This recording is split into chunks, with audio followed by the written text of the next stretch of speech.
Hey, my wonderful, lovely people, a pleasant evening to everybody. So, we're in the political fever, political time. I mean, it is just politics, politics, politics, wherever you go, I have discussions with people, to hear their views on just the whole political climate and the political system and politicians and so on. And somebody that I know, was having a conversation, and one of the concerns that this individual had, he said to me, what some people are saying is that, yes, they see a lot of things happening on the macro level, which is great. It is commendable and so on. It is great, great, great. You know what I mean? It's imperative that we deal with the whole. For example, when we think of like schools and hospitals and issues surrounding crime and violence, domestic issues, education, we know, I mean, we are in support of things like that on the macro and the macro level. But the micro level, a lot of times, sometimes go unnoticed and dubbed as something not as significant as the macro level, but it is very significant. Somebody had said this to me years ago. For every big thing, it is a sum of small things. If you see a house, your beautiful home is a combination of steel and blocks and cement and rough sand and gravel and I mean you name the different things that they use to make your house formidable, to make it strong. Different material that they use to get your house, I mean, in tip top shape and to be in the I mean, made immaculate, impeccable. You list it, so too is the micro. It is very important. The small, it is very significant. That is how you get into the macro because of the micro. And it's like micro businesses, sometimes they go unnoticed, they go unthanked. Gratitude isn't shown to them, care isn't shown to them in different ways, form, and fashion. And that is what, he was expressing to me about the people, politicians, that they, and this is over the years, this is not because of a specific government being in party. It's that the people on the smaller level seem to not be really feeling what is happening in the wider society. Sometimes your pockets are dry and empty. And mind you, a lot of people are not financially great. They're not on good financial footing and standing simply because they were not taught. And this is something that I had to come to the realization of. Learning literacy, for you to learn to read and write, you have to be taught. You don't just get up because you hear words. There are adults that I know now who are literally illiterate. They cannot read. If I have to send messages, I have to send a voice note, I have to have conversations, I cannot write anything. And this is when I'm talking older people to me, and they have been surrounded by people who can read and write, and yet they still cannot read and write.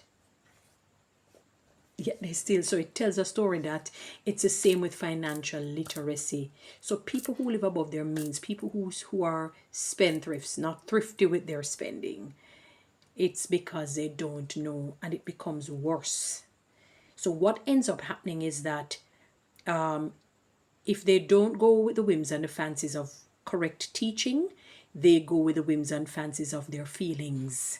So your feelings are very wild and wacky. You see something beautiful out there, no matter how much it costs, you're going to put yourself at a disadvantage ultimately to get it. Because you don't know that in the long run, this is going to cause problems for you. If you're penny wise and pound foolish, if you don't save and invest, especially for a rainy day, and to leave an inheritance for your children's children. A lot of people are unfamiliar with that. It has to be systematically taught, whether formally or informally. So you can't, it's unfair to really fully knock people when they spend badly. They really don't know. They really and truly don't know. Many of us, many people have been guilty of that. It's a common assault, so to speak. But the reality is outside of that, sometimes it's the environment, sometimes it's a so-called family that you come from, the no name, and because you're from this lower echelon, you don't get the opportunity to rise out of the ashes and become great and to be really successful as how God had originally desired and designed you to be. And what ends up happening is that the people are despondent because they're really not feeling the extra dollar or two in their pockets after years of bawling, after years of crying out. Politicians, I want you to understand that is how they feel. This has nothing to do with green or orange. This has to do with the reality of people not being properly cared for, not being properly stewarded.